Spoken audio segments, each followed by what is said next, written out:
Hello, I'm Tina from Finland, and this is my video message for I never remember Colette Simon.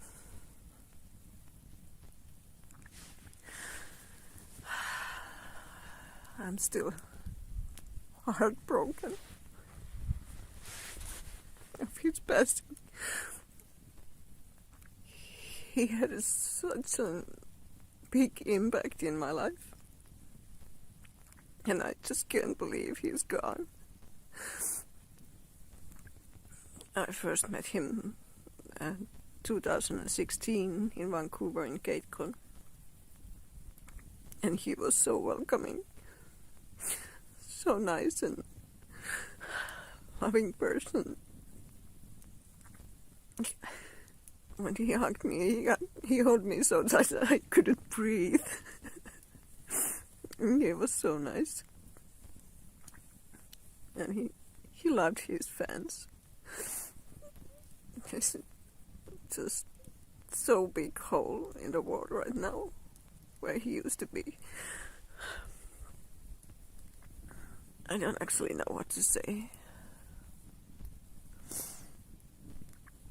I'm here in northern Finland at the moment.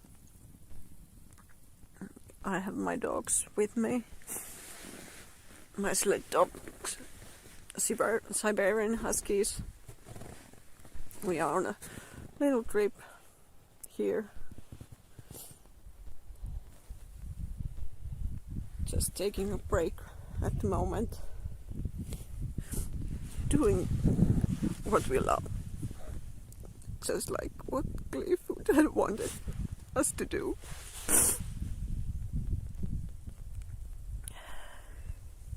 It's okay to be sad and grieve.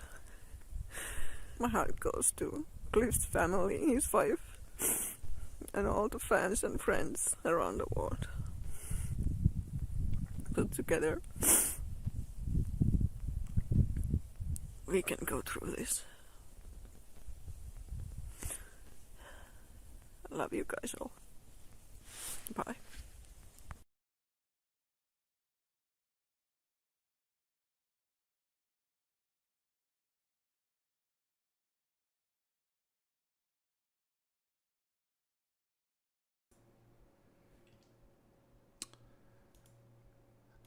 Hello, everyone. Thank you for joining me. My name is David Reed. Welcome to Dial the Gate. We're here to celebrate the life of Cliff Simon and the performance of his character, Baal, in Stargate SG-1, his performance.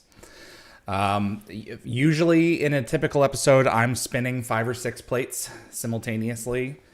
And in this one, it's more like 20. So if something doesn't work, I apologize. This was very last minute.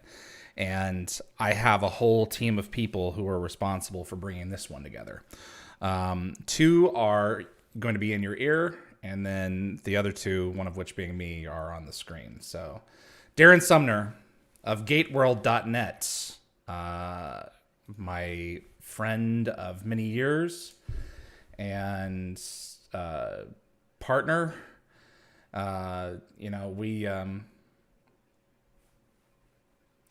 We've had to do this a few times, man, and it's never fun, is it?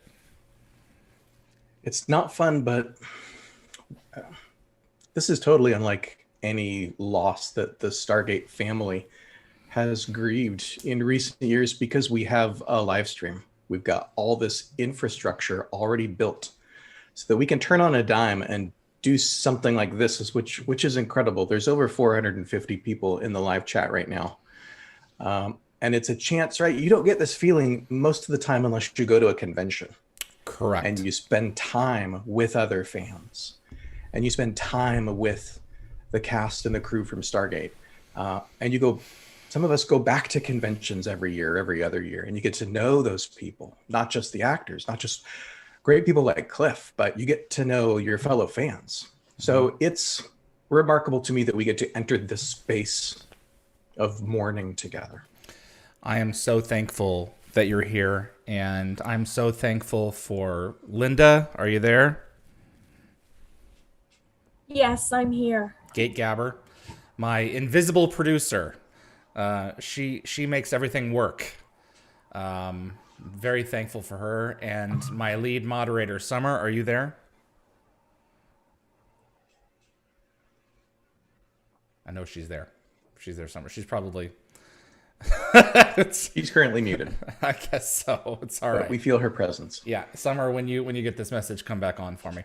But yeah, I want to start off with the message that I'm getting some reverb. I wanted to start off with the message that Colette, Cliff's wife, posted on Facebook and notified everybody.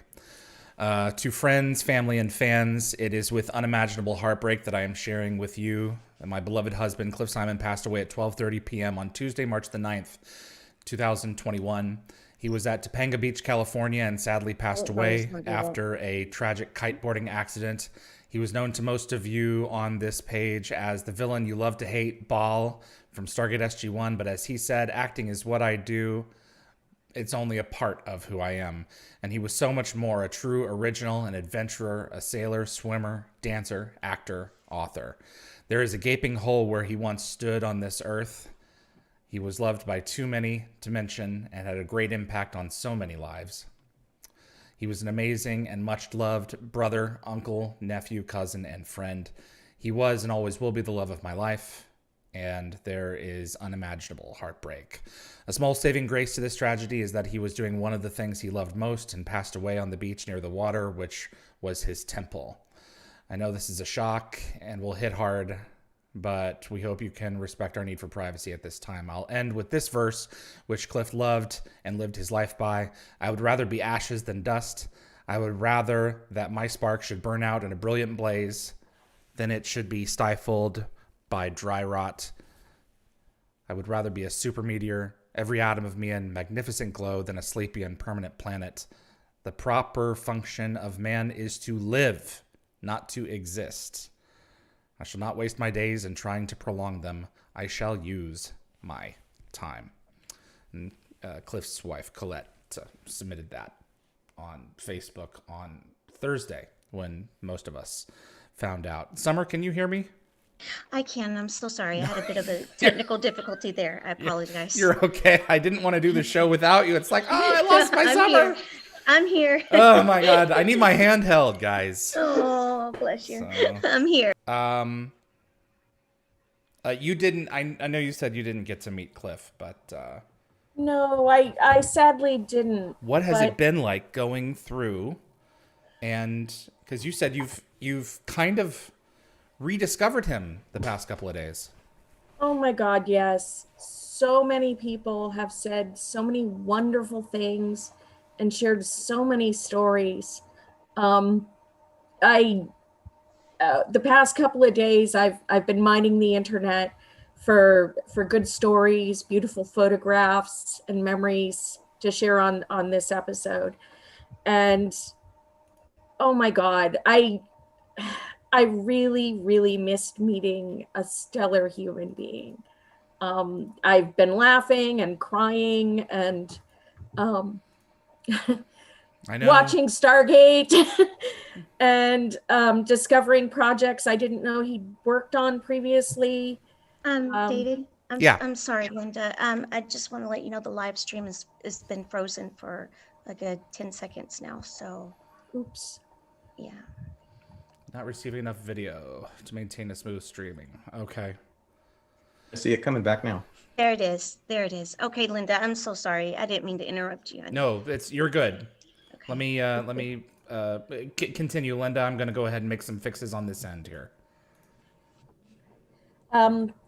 Just reading everybody's comments and hearing all the stories have really had a huge impact on me and made me love the Stargate community even more than I did previously.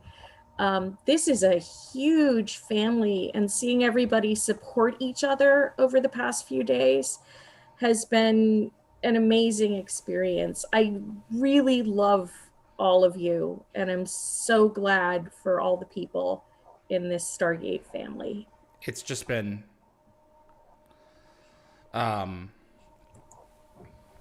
extraordinary to watch everyone come together and celebrate the life of this person. You know, I mean,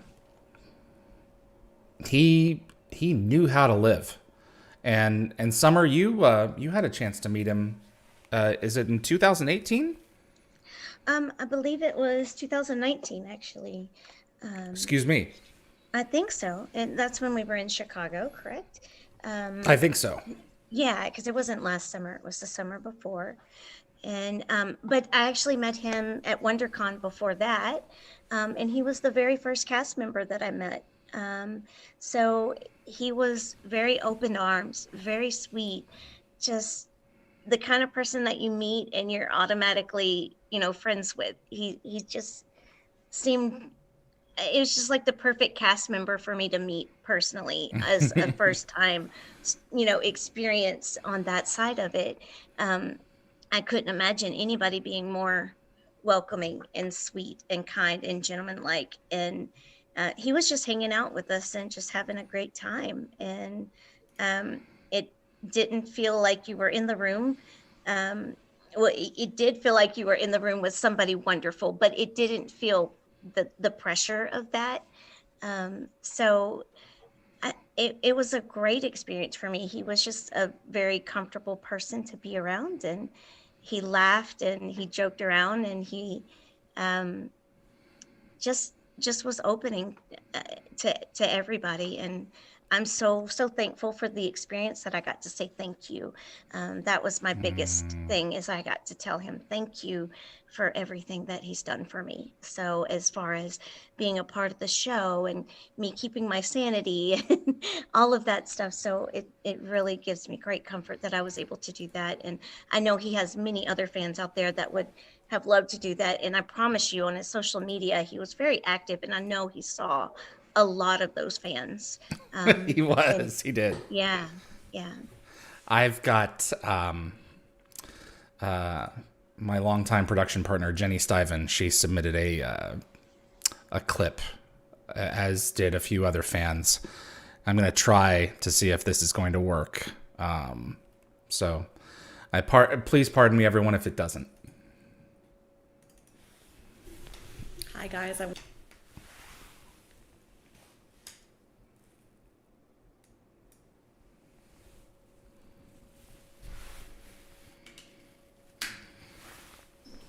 Please forgive the echo. I'm in a home that's being remodeled. I met Cliff for the very first time on set, but that isn't really where I had the most amazing, deep experience with him. That was in dealing with him with the fans, through conventions, through digital marketing, and then most of all through some of his wellness and book campaigns that I was lucky enough to work with. So I had met him via Fox and MGM when I was asked to go up and work on the sets and do some behind the scenes interviews. And he was one of the very first ones that offered to do some really fun in costume behind the scenes interviews for us, for the fans. And that was really cool. And then he did actually a little extra behind the scenes for a flash game that we created that was a Goa'uld Hathor vessel. And you could play actually as a Goa'uld, or you could play as Teal'c, or you could play as an SG-1 member. And he did a couple of extra little videos for us just for that game, which was really cool. And I just thought that was amazing and really giving of him to do that. And he really got digital. Then after 2009, I think, I'd have to ask Patricia Bertrand, I can't remember exactly. She was working with him one-on-one with his books and his spiritual well-being and a CD, DVD that he was putting out. And I got to work with him on that. And one of my favorite memories is meeting him in Culver City at this little coffee shop. And we talked for 2 to 3 hours about our backgrounds, where he had come from, why he was doing this, why he really felt that the meditation and spiritual wellness was so important for the whole world to be able to do together. And we talked so in depth about his true belief that we have a universal consciousness, that we're all connected. And I think that that is so important to why we as Stargate fans and family connected with him, because he truly believed that there was that universal Stargate consciousness as well. So I just wanted to share that with you guys, because I think that that's why you all felt close to him, because he made such an effort and he believed so much in the fandom, so much in the fans. He was ready to do anything, anytime. And when David and I were doing Dialing Home and restarting everything up at MGM, he and Tony and Carmen were some of the first people that we called, and he didn't even hesitate. He couldn't wait to do it, wanted to do more. We wanted to do more with him. And I think all of that tracks back to who he was at his core, that person who believed in that universal consciousness that we're all connected. So I'm going to hold that close in my heart, because if there's anything that I think we can believe in, it's that he's, wherever he is now, that he is contributing to that universal consciousness and contributing to the Stargate family. Love you guys.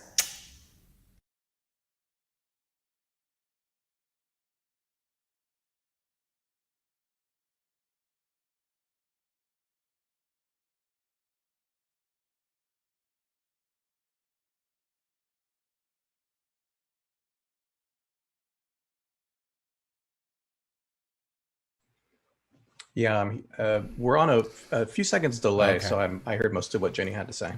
Yeah, Jenny and I, along with Kieran Dixon and a few other very fortunate people, were part of Stargate Command on the short-lived MGM website. It wasn't so short-lived. We lasted a couple of years, but Jenny and I got to work with, and Kieran got to work with Cliff, and honestly, we were wanting to do more. You know, there could have been more planned. This guy was, in my opinion, just getting started. But you know, it is what it is, I guess. So, like Colette said, you know, he died doing what he loved, and you know, if you have to go out, you know, if you haven't, if your number is up, we should all be so lucky passing doing what we love, for sure. So, yeah. Linda, Sommer, the chat is hopping. Anything that we want to point out, or any comments we've set aside already? Gosh, no, I mean, just so much love for Cliff going on in the comments. A lot of people pointing out, you know, his performance on Stargate. It is just a barrage of love coming in. Really, it's amazing to see. Let's hear from Cliff himself. Darren, you put some of these together, so I have yet to really get a chance to go through them. So it's going to be special for me to see them. This was a collective effort. This was not done by just me. I work 13 hours every day, Friday to Monday. And so there was just no way that I could have pulled this off. And this, you guys are really going to benefit from this team coming together. So let's walk down memory lane and hear from Cliff. How much input have you had on the direction of this character in recent years? You know, I've talked in the past about how people, they seem to be watching the interviews that you do and are generating the storylines based on what you would like to see. Well, it's very funny because what everyone else has been saying out there about what they want to see the character do is actually starting to happen. And things that I wanted to see the character do is started to happen. Yet I haven't conveyed anything to the writers, the producers, or anything like that. But things are happening now that we've been talking about for like the past year. Right. That I've seen fans asking me questions about, oh, we'd like to see Baal doing this and Baal doing that. Right. And it's actually happening now, which is pretty amazing. Like I was saying inside there, you're going to see Baal in a physical fight. We haven't seen Baal be physical. And I've been waiting a year to get into a fight because Baal's always just standing around. Now we're actually going to see him physically having a fight, which is great. Stargate Continuum obviously came out late July. I didn't want to really talk with you about it until we could really sit down and discuss it. You know, we were really careful about not revealing too much about the spoilers and everything. I had me thinking that there was going to be an intimate love scene with between Baal and Katesh, and intimate in one sense, stab right through there. Very intimate. Yes. Tell us about what you thought of the script. The script when you first read it. You know what potential you saw, how it was executed. What were your feelings about this? First of all, I thought it was a very well-written script. When I first sat down and read the script, I liked it, except for the fact that I felt there was a huge gap in the script where nothing was happening. Yeah, we were following the team. We were following them with what's happened with them, and I felt that's where it lost momentum for me. And then when I saw the movie, I felt that's where it lost momentum once again. But I loved the script, and obviously in the end I read, I die and I die and I die. But right in the end, I love the fact that the human is now alive. The host body is alive. And that for me was very interesting, because this is a 2,000-year-old host. Maybe he was a really evil guy. We don't know. Mm-hmm. But he has a lot of knowledge. And I think he has a lot of knowledge that the SG team would want to know. Mm-hmm. So that leaves a story open. Mm-hmm. You know, anything can happen. But I was very happy that, maybe Baal is dead. We don't even know. You know, maybe that was the real Baal. I think it was the real Baal. Well, I think the host is actually more of an interesting character now that he's human than Baal, and with the way that people could relate to the host because he's human. Even if you never do go back to it, this has to have been a and it wants to keep on going and going. I was like, I gotta stop this. My pause button is not working. He wanted to come back after Continuum. You know, he had mentioned the fact that, I would love to see the human side of this character now. So. Yeah, I really went down the rabbit hole yesterday. You asked me to pull some clips. Yeah, you did. Our past interviews. I looked back in our interviews archive on GateWorld, and between you, me, and I don't remember if Chad did any of them, but we had 6 interviews with Cliff over the years. 3 of them were in video, which we're playing clips from here, but then I also watched all the stuff that Suanne did on Hathor Hosts, which is hours of content. And I spent the entire afternoon with Cliff and with his memories and his stories. And it was so much fun. I'm glad that we get to revisit some of this stuff and share these clips. Absolutely. Let's look at another tribute. This one from Suanne Braun herself. She is the host of Hathor Hosts. Darren, do you want to read this one? Or would you like me to?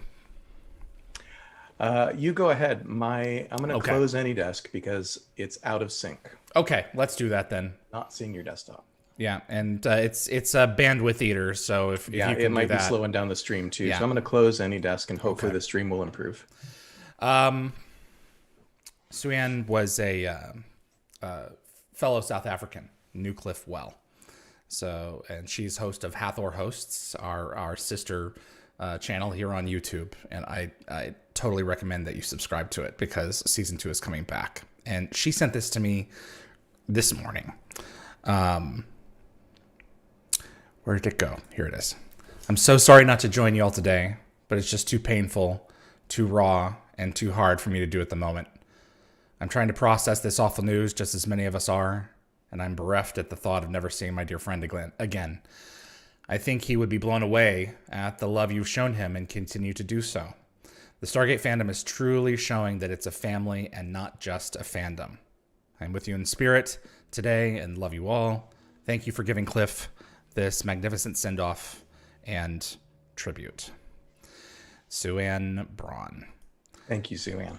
Yeah, she played Hathor. I think a lot of people realize, of course, because when we get to know these folks through Stargate, Suanne's appearances are in season 1 and 2 and 3, and Cliff doesn't show up until season 5.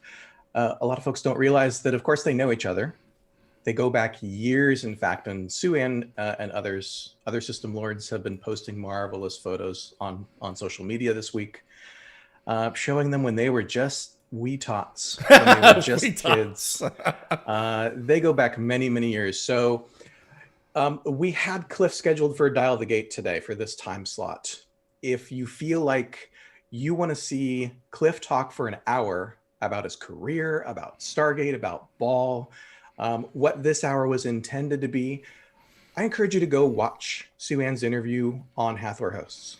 Go to Hathor Hosts on YouTube, and it's episode 4, her long form conversation with Cliff. And they're just right, they're old friends, they're buddies. And so they're so natural together, and it's just a marvelous, again, like I said yesterday, I fell down the rabbit hole watching the entire thing.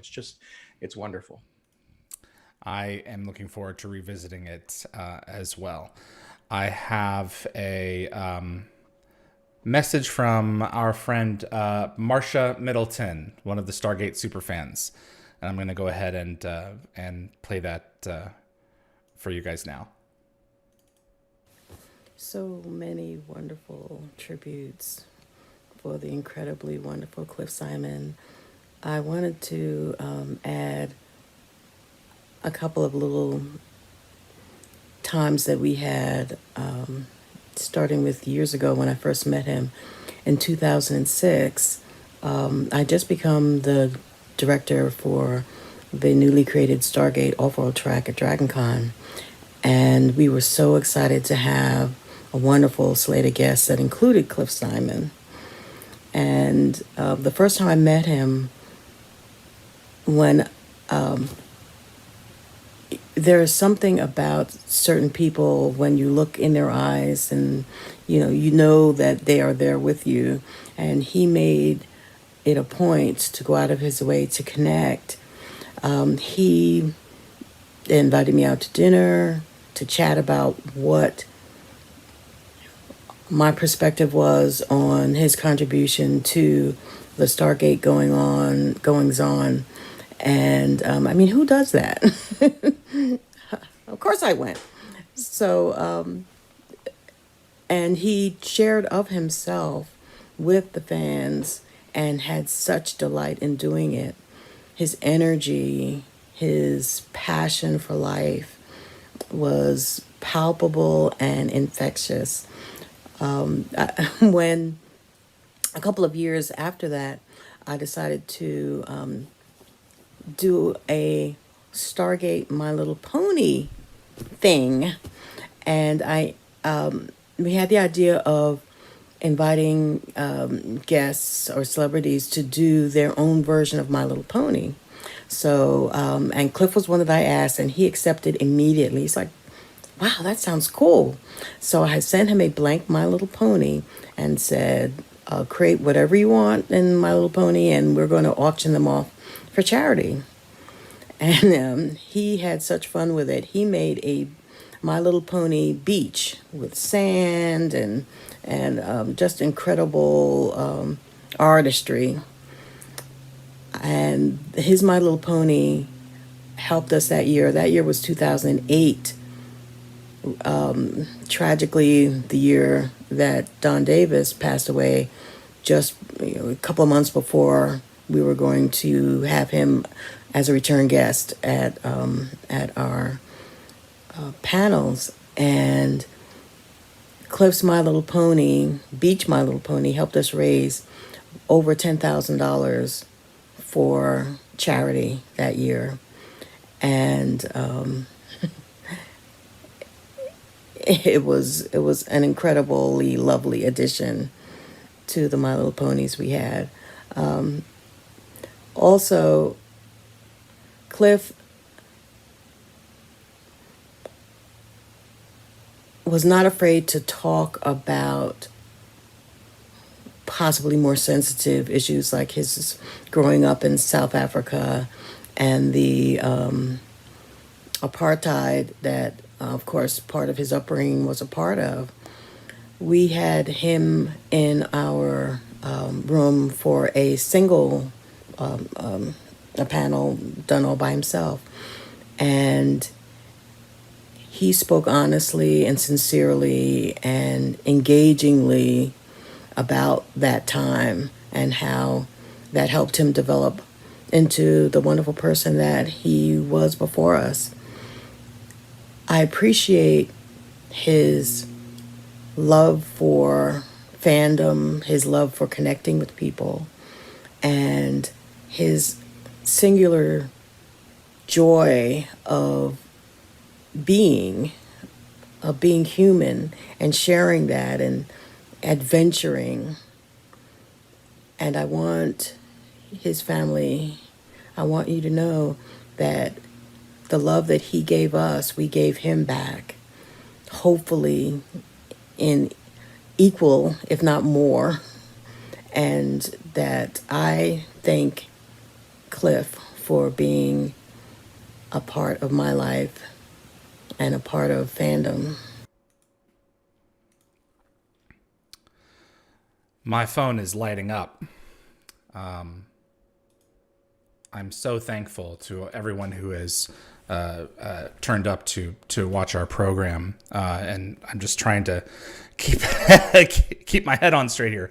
Paul McGillion is watching, and he said, "Hey, buddy, watching you guys and sending out much love to our Stargate family. Cliff loved life, and I know for certain he loved going to cons all around the world and meeting fans and sharing stories, and I'll always love the time we shared together, and I know he's sending love to all of you, EXO." So, and Marcia, thank you, Marcia, for submitting that. She got that to me this morning, and I was like, oh, this is this is going in if it delays the show a little bit. So good. Darren, favorite Baal memory? Favorite Baal memory, not Cliff memory. Baal memory. Baal from the show. I've been thinking about Bocce? this all week. Yeah, Bocce. My favorite Baal episode is Abyss because it's fabulous from start to finish, and it's right. This is the first time that Baal and Jack are going head to head and bantering, and right there's everything great about that episode. But I think my favorite Baal moment probably comes in Continuum, because he's so delicious when he's in charge, when he's in power, when he's holding all the cards. And that's the plot of Stargate Continuum, is he has all the cards, he's manipulated, he's redone the timeline so that he is in power. All these other little system lords have to come and bend the knee and pay homage to Baal. And then he's got Katesh, right? He's got Claudia playing a Goa'uld Vala, Katesh, as his kind of forced you to be my queen situation. But my favorite moment is when she turns on him and Katesh impales him with the Shikra blade. And you get that. I was watching again the interviews yesterday. Cliff describes it as this intimate moment between Baal and Katesh. It was intimate, all right. When he's trying to beg for his life, right? Because the whole plan now, 70, 80 years in the making, the whole plan is about to fall apart because she stabbed him in the back and has a knife in him right now. And then Teal'c walks in and figures out what's going on and says, "My lord, shall I enact your final instructions?" And Baal says, "No, you idiot, save me." He's panicking. It's brilliant. I love it. He was great in Summit and Last Stand, which were for a long time my favorites. That two-parter. And he the Goa'uld were very much comic book villains. The series took what they had from the feature film and they made it all its own. And not to say that they were two-dimensional, as comic book villains literally are, but that was they could be mustache twirling, and they were larger than life, mustache twirling. Absolutely. Yeah. I mean, the show made fun of it all the time. Nothing can stop the carnage I wreak upon you. Oops, sorry, never mind. And that's just how it was. In Abyss, with Jack, and I told Cliff this once, with Jack captured and Joel's music playing in the background, when Cliff walks into that room as Baal, and we've only seen him once really before, I was genuinely scared for Jack. And I don't think I had never had that visceral a reaction to a Goa'uld before. But it was like, oh my God, this is not going to end well. I'm sure we're going to get Jack out of the situation, but he will be maimed significantly before we do. Jack had already had lighthearted moments with the likes of Apophis and you kind of making fun, taunting them to their face. But Baal was an unknown. When he walked through that door in Abyss, He was That was largely scary. an unknown quantity. Yeah. And Cliff says this again and again in his interviews. He loves playing a character where you don't know what they're going to do. They walk through that door and anything could happen. And that's the moment you're describing. Mm-hmm. That's exactly right. Linda and Sommer, want to come back to you guys in just a moment with your favorite Baal moments, okay? Sure. Just so you know. That sounds good. And we got some good comments from the chat too whenever you're ready. Please go right ahead now. All right. Well, we have some Cliff memories. See, Erica Strom says a lasting memory for her will be Cliff surfing on her wheelchair in the hotel corridor at Khao Ma and then falling off. Sounds about of it. right. And then falling off of it? Yes. Oh my She said, gosh. what a guy. Jeez, man. Let's see. Gatecon 1 and Sally Whitesides both share the memory of playing with Cliff in Cards Against Humanity. Him, Suzanne Brom, and Andy Frizzle, as well as several other friends at the Chicago Stargate Con. So those are two really wonderful memories that we have shared in the chat today. Thank you, everyone, for submitting those. That's great. That sounds about right. Darren, have you ever played Cards Against Humanity? No. Don't play it with your children. Yes. I've heard it's not suitable for work. No. Unless you work in a strip club. Okay. I've got some Instagram tributes that Gate Gabber put together. Thank you, Linda Gate Gabber Fury. You are very welcome. Tony Amendola, very sad news today about the death of a friend and Stargate SG-1 castmate Cliff Simon. He was a wonderful actor with an adventurous spirit and a sensitive soul. Miss you, mate. Simone Bailey. Thank you, Cliff Simon, for sharing your smile and talent with all of us. I feel so fortunate to have known you. I think I speak for the entire Stargate family when I say we love you. David Blue said, I don't have any photos with Cliff Simon, but I remember him fondly. He had the most insane stories, and he would weave them masterfully. I sat enthralled, listening, laughing. I remember every car ride, brother. Hope you're holding court somewhere. Interesting. And some fan submissions as well.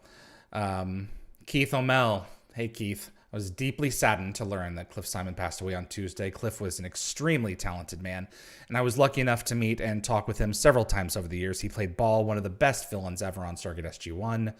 We in the Stargate community are shocked, but we know he would want us to celebrate his life rather than mourn him. Cliff was always warm and welcoming, and he was always willing to lend a hand. When my friend Sally and I needed help getting the word out about our Stargate-themed charity auction, Cliff took it upon himself to make a video and post it on his social media. That's just how he was, always there for his fans and his friends. Richard Pascoe over at Gatecon. As we all try to come to terms with the devastating news that broke a few hours ago about Cliff, the Gatecon team, of course, wish to send their sympathies, condolences, and love to his family and friends, and also to the fans who are going to be hit so very hard by the news. It is at times like this when the Gatecon family, the Stargate community, and fandom in general comes into its own as a means of supporting one another. Cliff was a longtime friend and supporter of our event, having been to 5 Gatecons, including one in the UK, where his fans were on hand to support him when he learned of his father's passing. And he was the consummate gentleman who always made time to speak to everyone. If anyone is feeling overwhelmed by the news, we are here for you, either in this page or in private. Please, please, please feel free to post your memories and photos with Cliff if you were fortunate enough to meet him, either at Gatecon or anywhere else. It would be great to flood this thread with your photo ops from Fryn, Richard, Alan, Steph, and Ian. I'm so glad, Darren, that you got to go to Gatecon before the world stopped spinning a couple of years back. It's nothing else like it on Earth. I've been in this for a lot of years. I've been doing GateWorld for over 20 years. I've been doing conventions. I did Star Trek conventions when I was a kid, but my first Stargate convention it probably would have been with you in Chicago. What year was that? 2004? Yeah, thereabouts. It's the first time we met. Yeah, that's where I remember. I interviewed Chris Judge in their green room about season 8. I remember him talking to me about what was coming up in season 8. said it's about the reckoning. That was my first Stargate convention, but yeah, there's nothing like Gatecon. My first Gatecon wasn't until 2018, and I felt like Stargate is a big global family. It's not just the cast, and it's not just the crew and the producers and the fans. It's the fans and the convention goers, right? All of us who participate in all these online conversations and websites and forums and live streams. But when you get in the room with those folks, and when you see people who are used to seeing each other on a regular basis at these conventions, I guess what I'm trying to say is I knew that Stargate was a family, but when I went to Gatecon, I felt that family. It's like when the family actually gets together for Thanksgiving. Yep. Absolutely. That's really what it is. Exactly. Nothing else like it. Best Stargate fan convention out there. Sorry, but I'm biased. Yeah. Let's play some more from Cliff. Even if you never do go back to it, this has to have been a rewarding experience when you look at it as a whole. Yeah, and it's been amazing. I mean, the whole trip, the 6 or 7 years that I worked with them, season 5 seasons and the movie, I was very, very lucky, and I had such a great character. I mean, I love my character. I love him. I've been asked before, I think maybe you've asked me who else would I want to play in that, and there's actually no one else. I just found my character so interesting. Yeah. And every time he had dialogue, it was interesting stuff what was going on. I found, even watching the movie, because I kind of removed myself and I really just watched the movie as a movie. And every time Baal was on screen, it was kind of interesting. It was like, well, what's he going to do now? And I like to, when I watch any movie, I like a character that I don't know what he's going to be doing next. Because that's what makes it interesting. That's what keeps me watching. You know? And I found that with Baal. But yeah, I mean, very lucky to work for so long, you know. And I'm very sad it's over. Hopefully it'll lead on to some other things, and you know, we'll see what happens. What do you think sold you as the Goa'uld to work with? I think they saw I had a sense of humor. And why shouldn't an alien have a sense of humor? I think that was the main thing. I think I put across some sexuality, and I put across a sense of humor. And that made the character interesting. All of a sudden, he was like, we can go far, we can do a lot of stories with this guy, we can play on that. And because of Richard Dean Anderson having that sense of humor, then they put us together in Abyss. And it was like, I've got the knife, and I'm smiling, and I'm going like, you know, one last time. Funny, but and he's like, oh, you know, making all these bocce ball jokes. And it just worked so well. And from there, it just, you know, carried on. They took you, but they didn't take your staff. That's it. It was weird. Staff? I don't know. Have you ever asked, can I see my staff, please? I know. I never ever used it again. Never used it again. You're walking down the corridor on the Goa'uld ship with Nehru's. You know, it'd be really nice if he had it in his hand. I know. Focusing on the other clones and everything. I know. Never used it again. Every time we talk with Peter DeLuise, he said, Baal is back, and his collar is taller and pointier than ever. So yeah, we applied for the universities. I got my scholarships, but during a training session in England one day at 5:30 in the morning, snowing outside or ice cold, I got out the pool. I sat on the side crying. Yeah. My coach came. He put his arm around me. He said, "You're going home." I said, "I'm going home. I want to go into the army." I said, "I need to grow up, and I need to get a life, and I need some adventure." Yeah. And that was it. That was the last time I put my foot in a pool. And then obviously when I went back and I got into the Air Force, I swam for the Air Force and was Ladorum for them 2 years in a row. So yeah. I'd been wanting to do some kind of reality show like that. I'd written a lot of things which I still have on my computer, never really got past that. But Robin Keats approached me. His wife does a show called Pitbulls and Parolees, which a lot of people might know of. Yeah. Very successful, like 10-season reality show, helping prisoners using pit bulls and all that kind of stuff. Now, her husband, Robin Keats, is the creator of my show. She had a show for me with pit bulls, which never worked out. He then approached me to do a show like this, which was called, at that stage, I think it was called Altered States. And he approached me because of my background, what I've done, being ex-military, and the kind of person I am. And I'm glad you wanted to talk about this, because I wanted people also to know that there's a Cliff Simon who had a life before Stargate. And that's the real Cliff Simon. not the actor Cliff Simon, the guy who struggled through a lot of things, who used to spend 6.5 hours a day swimming in a swimming pool, who went into the military, who saw a lot of things that are really horrible, who had to do things. You have a tough time. Anyway, you learn a lot of things. You grow up as a man, but you learn amazing skills. And I wanted to show that. I just wanted to be me in the show. Did you know how much Cliff loved pit bulls and animals? The pit bulls was new to me. Yeah. Yeah. He was a big advocate for bully breeds and using them to help people get through dark and difficult periods. And I think it has something to do with one of his charities. Am I correct about that, Linda? Is that right? I'm not sure about if he had a pit bull charity. I did find several that he supported, all incredible causes, and I will post those in the chat for everybody to see. Can you give a brief summary of some of those for me at this point, if it's not too much to put you on the spot?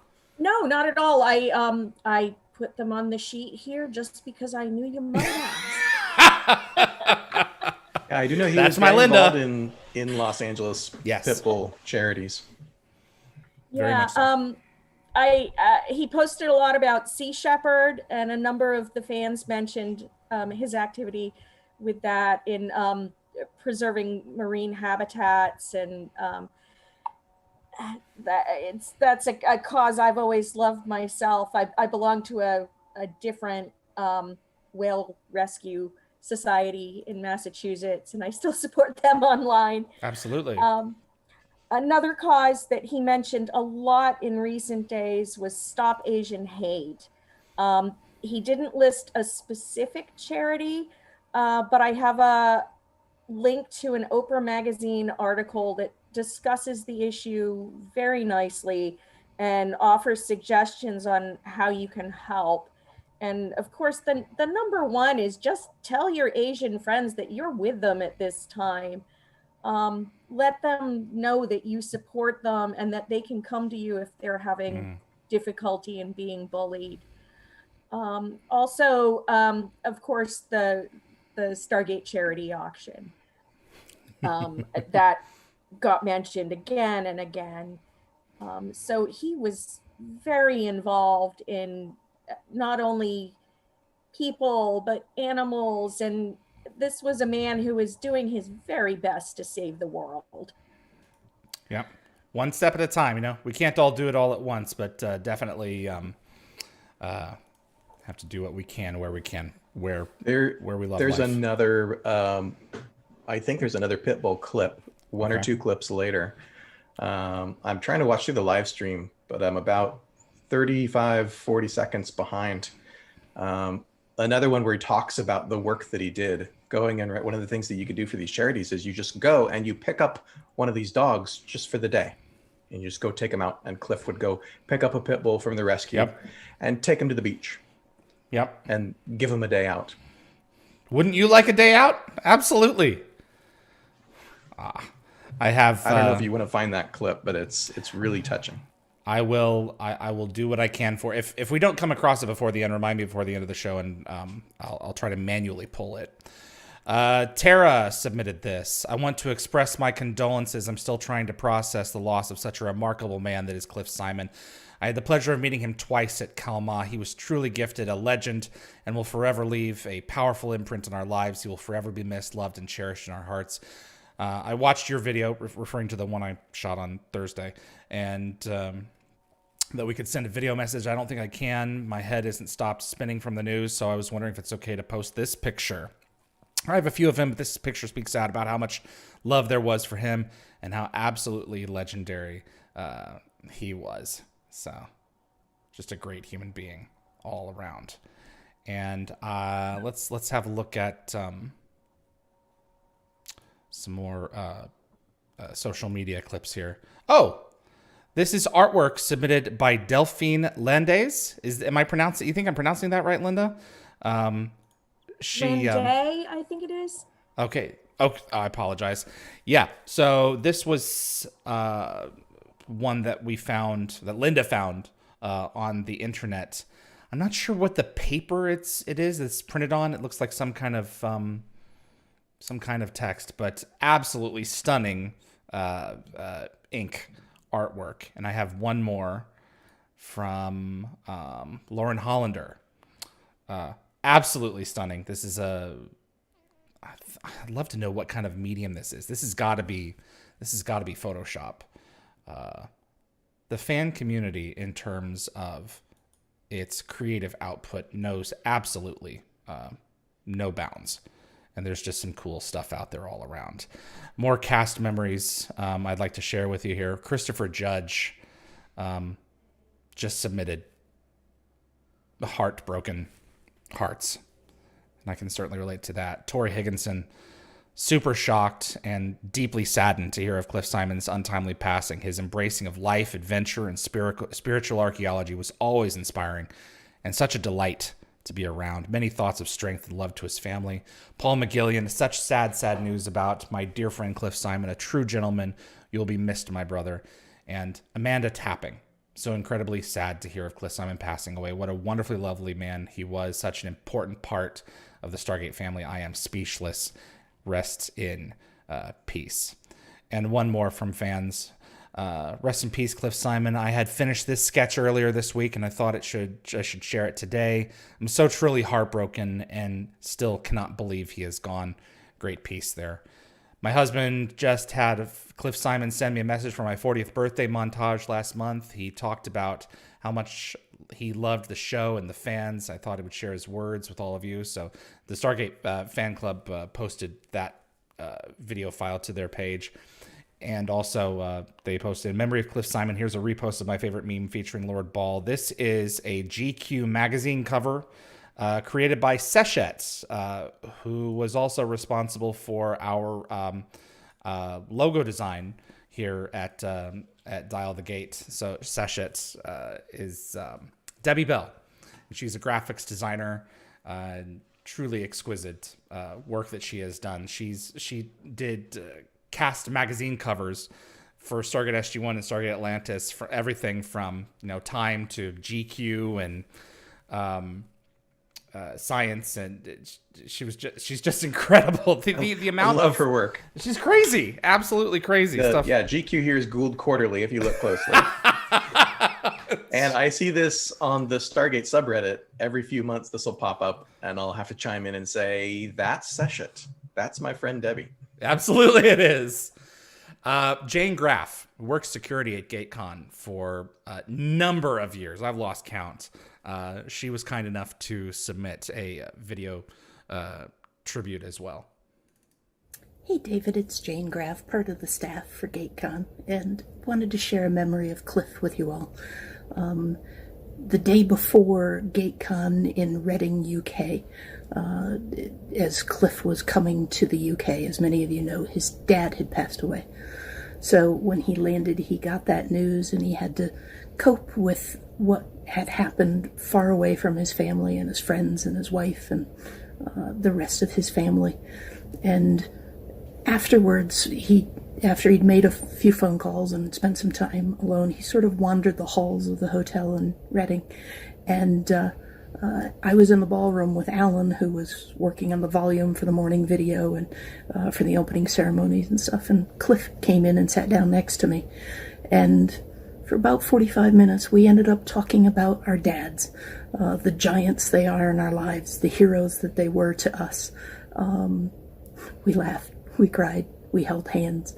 And it was just a time that the two of us talked about what a dad was to us, what we wanted dads to be to everyone, and how fortunate we truly were. Anyway, the next few times I saw him at cons, and particularly at Gatecon, he gave me a hug every time and told me that helped him get through the loss of his dad. And of course, as those of you that were there know, he stayed with us most of that whole weekend, and even when we interrupted the charity auction to show the rugby game coming with South Africa playing in it, when we lost sound on the video downstairs on the big screen. He took people up to his hotel room in his suite so they could watch it there, and he talked people through that didn't know what rugby was. Anyway, he was a delight. We loved him all.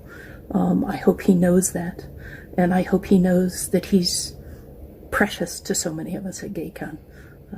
Cliff, enjoy your reunion with your dad, your hero, the giant in your life, and know that we all loved you, and we will miss you, and we will be there in any way we can to support Colette and the rest of your family and all of your dear friends. Take care. Bye.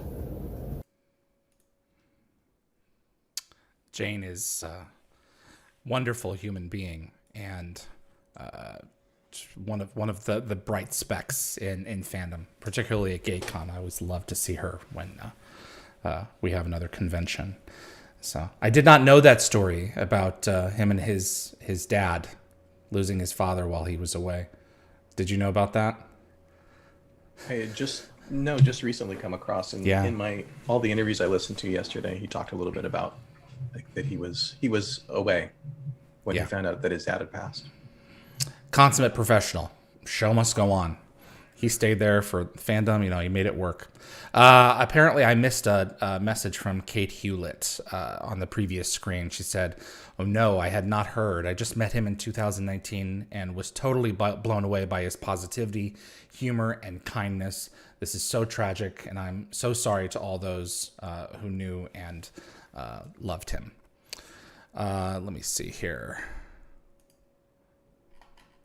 Pull up another set of cast memories. Alex Zahara, unbelievably sad and tragic, the loss of Cliff Simon. He was a consummate gentleman, one of the kindest and most genuine souls I have ever known. The Stargate world and universe burns less brightly tonight. Good luck on your next journey, my friend. Jacqueline Zamuda, I plan to share some photos today of the beautiful, vibrant spirit that is Cliff Simon, but another time. Love you, Cliff. How is it possible to feel so close and connected to someone you only get to see now and then? When someone is the embodiment of life itself, it's easy. And Mika McKinnon, I was not braced for grief in my Stargate friendships today. Science consultant on Stargate. And Joseph Malazzi, incredibly saddened to hear of the passing of the wonderful Cliff Simon. James Bam Bam Bamford, yes, that's terrible. He was such a lovely person. More from fandom, Stargate Fan Club. Rest in peace, Cliff Simon, a.k.a. Baal. This guy had an on-screen presence that was pure charismatic. I was fortunate enough to meet him at a nearby small con. Great guy, lots of laughs, great storyteller. He will absolutely be missed. Claire Cowan, so sorry to hear of the unfortunate kite surfing accident. Cliff will be missed by all Stargate fans. Remembering he stayed at a GateCon after hearing that his father had passed away, he decided to stay at the con to be with his con family and friends for 2 extra days. And Shadowman wrote, he was my favorite Goa'uld from Stargate SG-1. I always admired the depth he added to the SG-1 lore. He will be missed. And the MacGyver podcast just had him on the show. We had such a great time.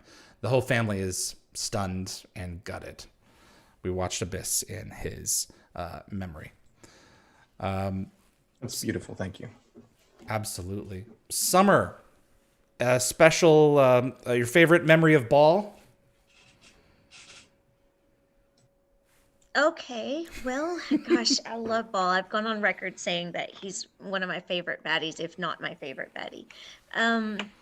I think his clones for me are my favorite memory because you just never knew if he was still out there or not. I mean, they say they got them all, but I always loved that there was this little tiny teeny bit of hope that he would come back, because to me, he was the ultimate Goa'uld, because he didn't just like rule as a god. He actually came down to our level and learned how we worked and learned our society and really got involved, and so he knew how to work the system. He did.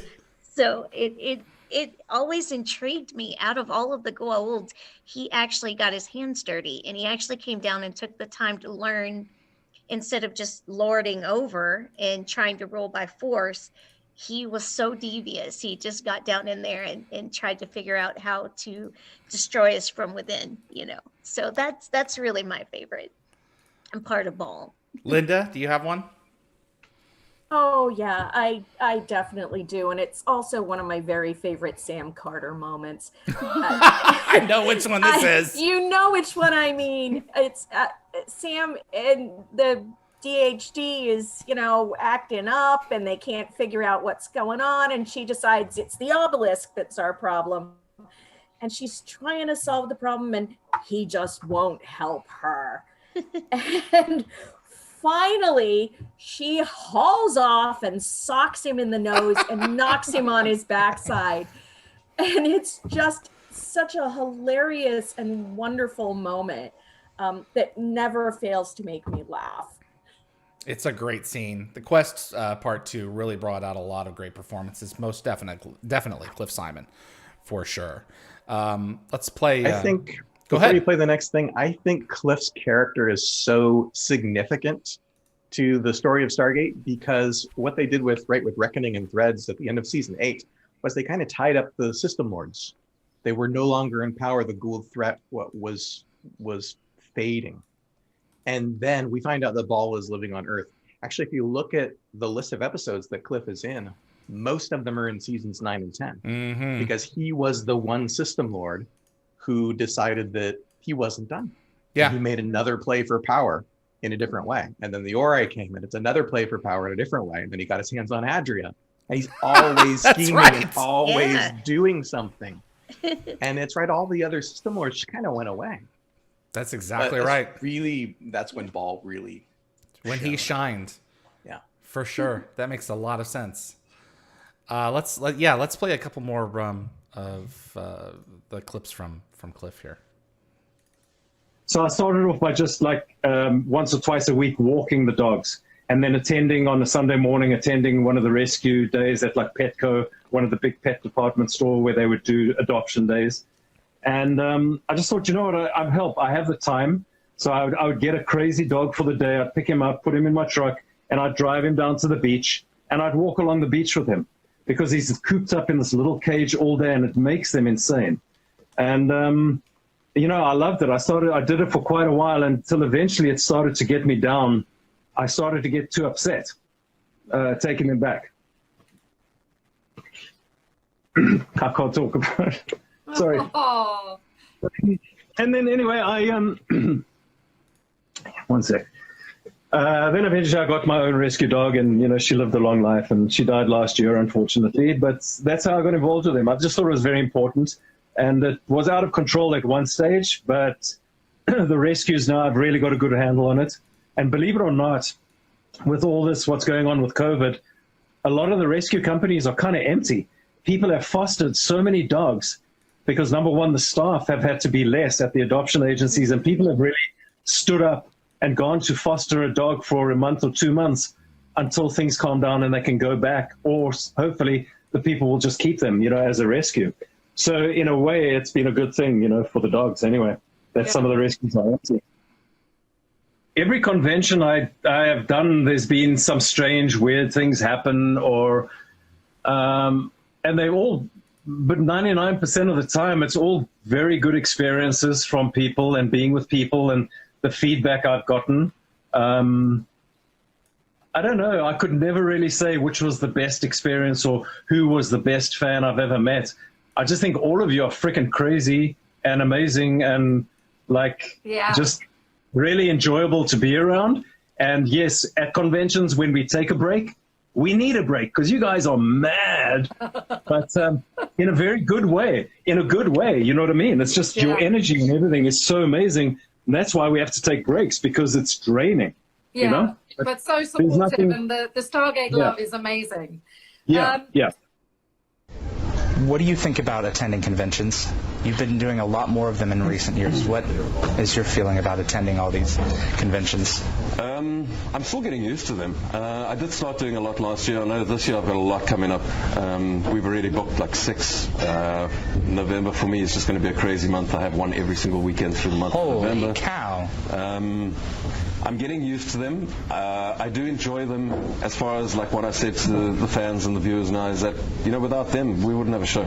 So I'm always appreciative of the audience. I will never not sign an autograph. I will never be rude to somebody, because I'll never forget that. You know, I've been in the business a long time, and I've seen a lot of actors become like that, and it's just terrible because you don't put yourself where you are. They're there because of viewers put you there. Your fans put you there. And Exactly. You can never forget that. So that's why I enjoy coming to the conventions, because it gives me a chance. It's not like doing theater work where you're right there with the audience, you do a performance, and you get an applause, and you know, okay, that was a good performance. Here you're working with something, you think you do a great performance, it's over, and you leave. So the only time we get feedback is when we come to conventions. Yeah. Excellent. It's important that you talk about things that you are passionate about. Right. You know, centering your mind, centering your body, getting everything in sync. You know, where did that stem from for you? Did you find yourself at a point in life where you were really stressed and saying, I have to change something that's going on in my life, and I need to. How did that come about? You know what? Coming from my swimming days, I was always taught to be positive and focus on my sport and focus on what I'm doing. So yeah, I mean, I was very stressed out, especially with competition. But I naturally, I mean, I was taught to a certain degree with martial arts, deep breathing exercises, chi exercises. But for competition, I realized I had to focus that energy, what I thought at that time was negative energy, and turn it into positive energy to give me strength in the water. And I did that. You know, I would sit and I would visualize my competitions. I would visualize the actual race 1,000 times before I actually swam it. So when I came to swim the race, my mind already believed I was the winner. Because you'd already done it in your head. Right. And that people need to do that every day of their life with whatever. As an actor, you visualize yourself working. You go to an audition, you visualize yourself already having that job. Or you want to be on a certain show, visualize yourself on that show. Every day. Eventually it'll come. Yeah. You know? It's just believing in yourself. You know what, my one regret in the whole show is that I never got to work with Richard more often. We just never worked enough together, and I really think that Baal and Richard were the most interesting when we were together. The relationship and the kind of joking we had between us was one of the most interesting things in the show. Yeah. We just never really got it together, and then he, ended the series. But it was great for him to be back in the movie. I mean, that first scene, which we shot, the killing of Baal, and I saw him. It was really cool because I missed that interaction with him. And when he looks at Baal, he looks at him with like, you're such an idiot. And I love that. I love it because it just kind of brings out, because that's kind of eventually what became Baal's sense of humor as well, because that's how he looks at people. You know, so we had such a good interaction between the two of us, and in the movie there also wasn't enough. There should have been more. But no, I mean, I'll miss the work. It's been fun. It's been amazing. And for me, starting off my career in the United States and only have been here for 6 years, and to have the kind of fan base, thanks to you guys, that I've got now all over the world just from appearing on Stargate is absolutely amazing. So if the show had to end and my character never came back, it's like, it's the best thing that could have happened to me. So I don't regret a single minute of it, you know. Wonderful. And hopefully, even if the show had to end, we'd still be doing conventions, and I'll still be getting invited to conventions, you know. Man, absolutely sucked up every drop of life. I started traveling abroad in 2013, and part of it was because of Cliff. He talked about his experiences in South Africa, and having to grow beyond his country's borders to make himself a better human being and see the world out there. And I took that and ran with that as well, for sure. Yeah, he's got an amazing story. I was trying to remember. I know the first time that I met Cliff was it the same day that you met Cliff? Probably. Which was when we did that interview. The footage that we're showing here, the oldest one is the footage where he's sitting in front of the Cold Warrior in the ball costumes and talking about how he's just getting used to conventions. That was, I think, 2006. Man, we've been doing this a long time. Yeah, I'm pretty sure. Yeah. It was the 2006 Vancouver convention, the Creation Convention in Vancouver. And they say never meet your heroes. How about meeting your villains? The only memory that I have of that experience, that whole convention with Cliff, was when he walked into that room. Right, we're looking around. Okay, we got a time with Cliff Simon. We got to pull aside. We're going to do a Baal interview, and where can we go? And we asked Adam Malin, I think, from Creation, hey, do you have a room where we can do a quick little pull aside with Cliff? And he said, well, how about the props room right here? If people remember going to that event, that they had a designated, props and costumes from the set. So little cool. Kind of mini museum that people could walk through. And they let us take Cliff in there and close the door for 20 minutes and use it as a backdrop. And that's when I met Cliff. And that's weird. When you've been watching a guy this evil on the screen for so many years. Those collars that pointy. And collars that pointy. And, of course, they let him, he used his South African accent as well. Yes, exactly. Or a version of it. And so it was just, right, it was Baal right here in the room with us. In the flesh. Shaking our hand and talking about Stargate. It was extremely memorable. It was a ton of fun, but he was both of those things. He was both larger than life and also an ordinary guy that just wanted to sit and hang out with you and goof around. Have you read Paris Nights? My Year at the Moulin Rouge. This is his book. This is his Year book at the Moulin Rouge. You must pick it up. It is fantastic. Okay. I am an Audible guy, so I had the audio version. He recorded the audio version himself. If you have not heard it or read it, I highly recommend it. He brings it to life, so it's kind of like resurrecting. I listened to a piece of it again last night. It's kind of like bringing him back. It's just a great memoir. It's not very long, and he gets himself into a couple of scraps, and it's an interesting summation of his life, and I completely recommend it. I'd like to go through a couple more tributes here. I believe I read this one. Yes, okay. Jenny Stiven. We just had her on just a moment ago, so she also posted online. One of my favorite people in the world, let alone from the Stargate family, Cliff Simon, has passed away suddenly this week. There's so much to be said, shared, and sung about Cliff. Many others will do a much better job than I. I simply want to say Cliff was one of the most genuine, open, deep, caring, fun, adventurous people I know. I was blessed to be able to get to know him beyond Stargate and share some amazing moments, spiritual conversations, and most of all, great laughs. I know he's riding perfect waves onto a bigger and better adventure beyond. And Kelly Varner, she quoted what Colette had posted as well. Dean Aylesworth, his scenes were opposite Cliff Simon. He played Baal in, I believe, Reckoning 1, if I'm not mistaken. I'm still reeling from the shock of losing my dear friend Cliff Simon. My tears have flowed many times throughout the night as I've tried to accept this loss and reflect on how much he meant to me. Below, from this image here, is the scene I filmed with Cliff, with himself playing the iconic Baal and myself as Anubis. My very first day on set, he welcomed me to the Stargate family. We were friends from that first second. He continued to make me feel welcome every day after. While I'm devastated that he's gone, I find solace in the fact that he left this earth doing what he loved, seeking adventure.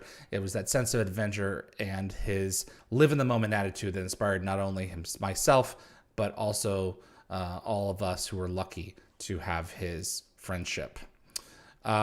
These are, Linda, thank you very much for submitting foreign language submissions here in Spanish and in French. I'm not going to embarrass myself by butchering those languages. No, I just wanted to show that the outpouring of absolutely love is truly worldwide. I also have some in Hungarian and German and Russian. Wow. And those are coming up here as well? No, they won't come up. I just Okay. gave one slide of those to show the love. Understood. Well, I appreciate you doing that. Mr. Brad Wright, such sad news. Cliff was always a gentleman and leaves behind a legacy of many great performances on Stargate. Corin Nemec, loved Cliff, spent many hours with him, every one of them great. Dan Payne, rest in peace, beautiful man, heartbroken to hear of Cliff Simon passing, proud to know him and honored to call him a friend. He was the absolute epitome of cool and beyond genuine in every way. Rest easy, brother. And Claudia Black. Did anyone figure out how to stop the world? I want to get off. Oh dear, I'm a mess. Cliff, you are a gentleman and a delight to play and work with. I wish you endless adventures through all the realms. And I'm sending deepest love to your family.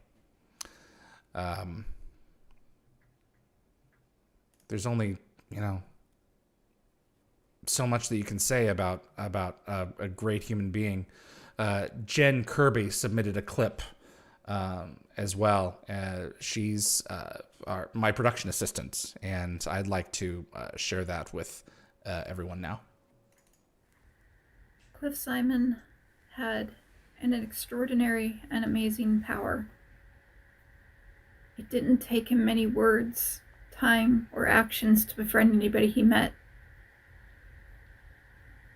There aren't enough words to describe the kind of person that Cliff was. Kind, caring, and adventurous are the few words that come to mind. Cliff had a deep love for life. He was dedicated to living life to the fullest and sharing that life with anybody he crossed paths with. Despite having a busy schedule, in a lot of situations, he would still stop and help others in need. Whether it be at a convention, in day-to-day life, or just on the streets. A very small example, and a personal example, is from when I met him for the first and last time in 2019 at the Chicago Gateway Convention. I was trying to catch the elevator, and it was about to close, and I hollered, and lo and behold, it was Cliff that was in there, and he held it just at the very last second. And little did he know that I was waiting on another friend, and the next thing he knew, he was stuck in an elevator with 3 fangirls and had 7 floors to still go up. I took the opportunity to ask for a selfie. And while I was waiting for the inevitable, "No, I'm sorry, I'm too busy," he graciously and happily accepted. And it was in those moments that I knew that I crossed paths with a genuinely good-hearted person. And those kinds of people are very rare to find these days. He truly was a jewel. He was infectious with his smile and his personality. And the world seems a little darker now without it. You've come to London and you are an outstanding swimmer at this stage of your life. How old are you at this point? 15. 15. So outstanding swimmer. You, I was going to say audition. That's not the right word for a swimmer, is it? You do the time trials for the Olympic Games. So to cut it short, so I arrived there when I was 15 years old. Yes, I had to find a school. I had to find a swimming coach who was going to get me to the Olympics. That was my dream. Of course, being with my parents, we found the right guy in Barnet Copthall out near Edgware where I lived. And I joined his squad purely as to train with him. He was the 1976 Women's Olympic coach. So he was a very renowned coach in the UK, and I thought, okay, cool. If I'm going to get there, this is going to be a good guy to be with. So 3 years later, I qualified at the time trials. They have lots of short course competitions and long course competitions and Olympic trials. And I swam the Olympic trials, and my times qualified me for the '84 Olympics.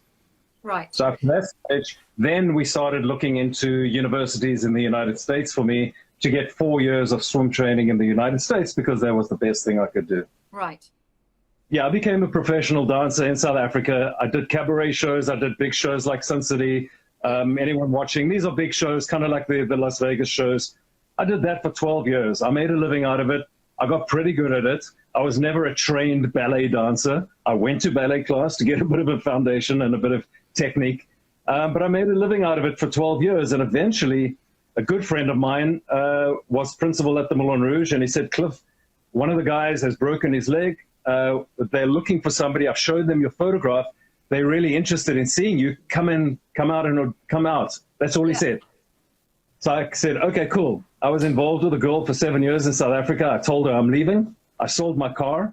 I put on, all I had was a little backpack, and I had maybe, I don't know, 1,000 Rand in my pocket, which is like $100. Yeah. And I got on a plane. I had enough money for a plane ticket, and I went to Paris. Then I realized I had to audition. And I said to my buddy, I didn't know, I thought I had the job. I didn't know I had to audition. So now I thought, well, if I don't get the job, I'm stuck. I've got no more money to even get back to South Africa. Yeah. But anyway, I auditioned. Luckily, they liked me. They put me into the chorus line. I stayed in the chorus line for 3 months, and then the principal had to leave for whatever reason, and they asked me to take his place. And I ended up being principal there for, it was like 8 or 9 months. And I was still recovering from being, I still had this feeling of coming from South Africa that I was very tied down there. There was a ceiling to everything I was doing. And all of a sudden hitting Europe at that age, 27 or 28, you're in your prime. You're just like, oh my God, I've got my own place, not sharing it with a partner, girlfriend, or anything.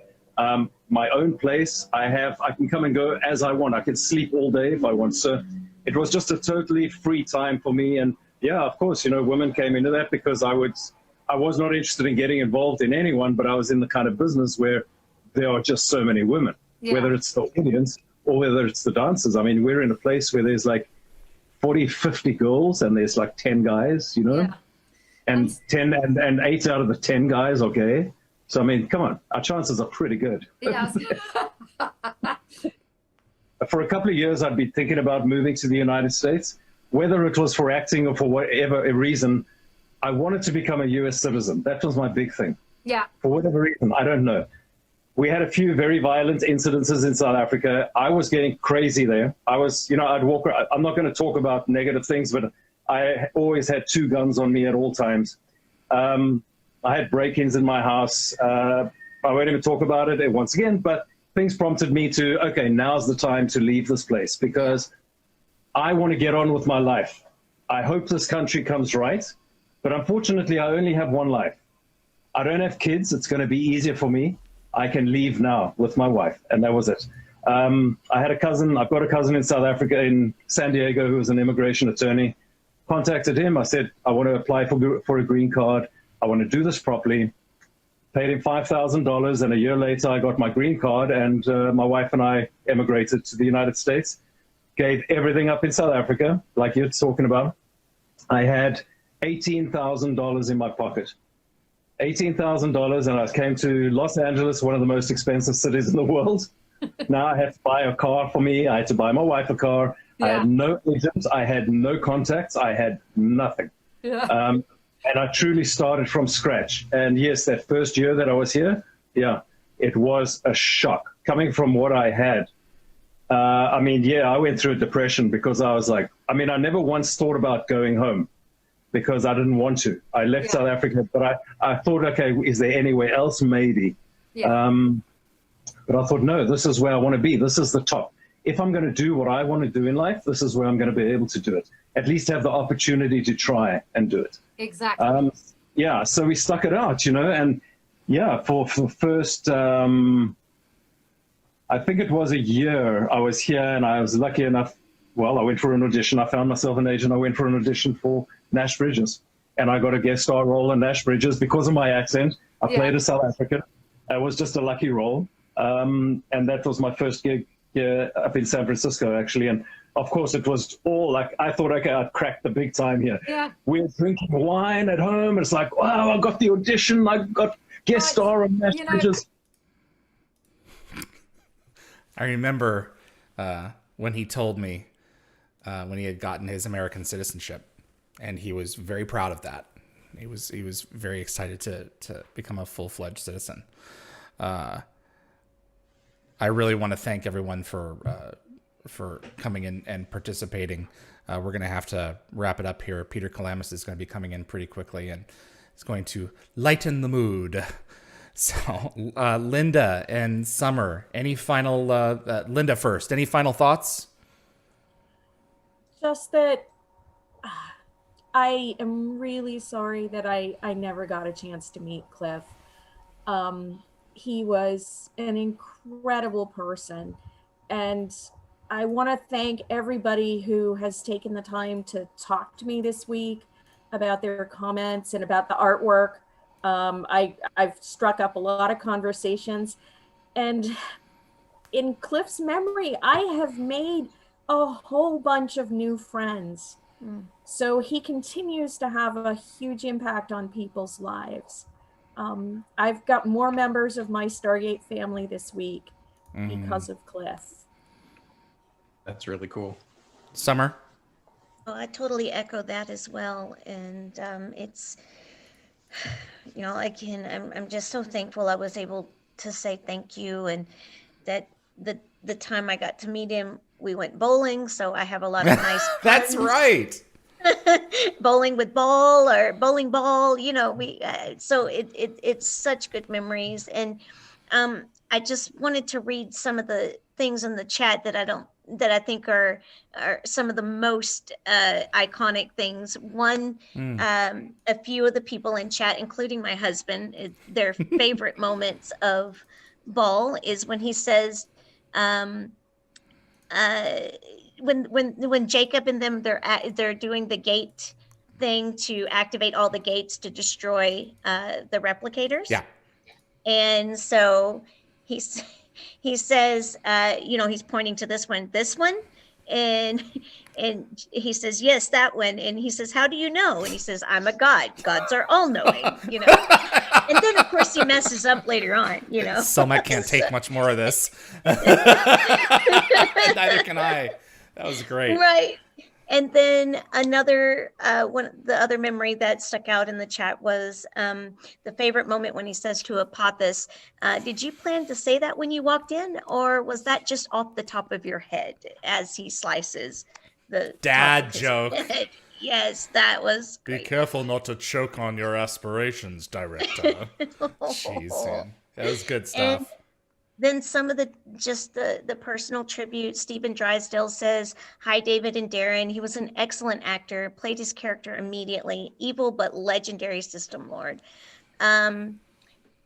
Yu-Gi-Oh! Giveaway says, I just found out about this, that it happened. Legendary actor, will never forget him. And two more. Thomas says, sitting here with my youngest daughter, saddened at the loss of Cliff Simon, who I've watched with all three of my daughters across 20 years. That's the magic of the Stargate franchise. It is multi-generational. Yeah. And Zabu says, thank you for my childhood and the memories. I was lucky to meet you in person. You were kind and friendly and funny. R.I.P. I send my condolences to the family and friends from Hungary. So, that just embodies everything. All of the fans here today are so supportive, and it thank you all so much for coming out today. You said it exactly. The reach for this show never ends amazing me, never stops amazing me. I always go into Google Analytics for Dial the Gate, and I'm just blown away at the global reach of the show and how it continues to persist across time. It's like whack-a-mole. You can't take this thing down. I mean, it's not burning as bright as Star Wars or even Star Trek. Brad Wright said, it's a steady candle. It's not a bright candle, but it's a candle that you just cannot put out. And that's what the show continues to be. And I think that the same can be said for Cliff Simon as well. So I've submitted to the screen here a number of posts that I wasn't able to get around to reading. But Linda, thank you for putting those together. Darren, thank you for putting the video clips together. Those were fantastic, getting to see those with you. And thank you and thanks again to Suanne for letting us use some of that footage. Hathor hosts. Go watch the full thing. It's just we'll put a link below. It's a treat. For sure. Linda and Sommer, thank you both for coming on. It means the world to me to have you here. Of course. You're welcome. I was very glad to be here today. Me too. Darren, thank you for pinch hitting for Cliff. So I have to apologize for my waterworks a few days ago. I just found out with Jenny and gotten the message over to you and came home and was basically racing you to get the word out. And someone had posted online, why don't you try drying your tears before recording a video? And I was like, there's probably a point there. Well, but, it's in the moment. I think yeah, there's value in being vulnerable with people who we keep calling each other family. Exactly. If we're family, then we're going to be vulnerable with each other. And sometimes outsiders are looking in on that. Yeah. But I also want to say, having watched your video a few days ago, I want to say to everybody who's here and everybody who's watching this on playback later, it's okay to feel your feelings. This is hard. Even if you never met Cliff personally, this is hard. And it's okay to be sad. And it's okay to be angry. And to go through all the stages of grief. And to just feel that and to just allow yourself to sit with it. Mm-hmm. Absolutely. Well said. Thanks, guys, so much for coming on. I'm going to go ahead and wrap this one up. Thank you, Linda. Thank you, Sommer. Thank you, Darren. Bye, guys. All right. Means a great deal to me to have you on. And we'll be wrapping up the show with my own clip of Cliff here in just a moment. We'll be bringing Peter Kalamis in, Adrian Brody on Stargate Universe. One of the last things I wanted to share, I don't know who took this, but I had to laugh. Cliff eating a Goa'uld. Jeez. At some point, he had poked over in the Atlantis set, and it made me laugh. I was like, I got to share this one to everybody. So if you enjoyed this episode of Dial the Gate, please like, share, subscribe. I can't thank everyone enough for tuning in. He will be missed, and he will not be forgotten. Villains are something special.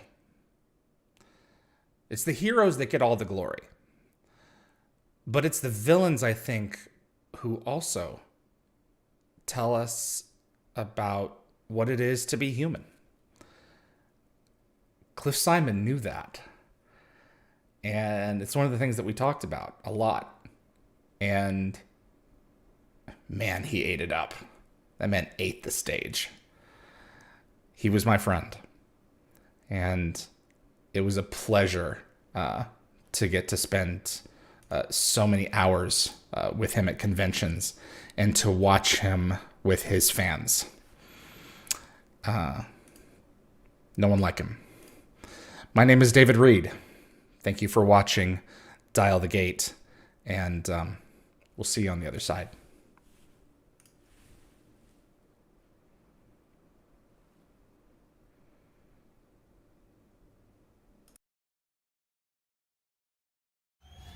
Fans have been trying to figure out over the years. You had Osiris. You had the Lotar in Abyss. You had the Goa'uld from Kelowna, Langara, which you weren't in that episode, but she was working for you. Right. And then you had the female assistant on Earth who actually turned out to be, and I'm blanking on the Goa'uld's name right now. I can't remember the name. Yeah. Either. What's with the blondes and Baal? Baal likes blondes. I mean, Cliff likes blondes. I don't know. Maybe I mentioned that to them once, somewhere along the line. They know my wife is blonde.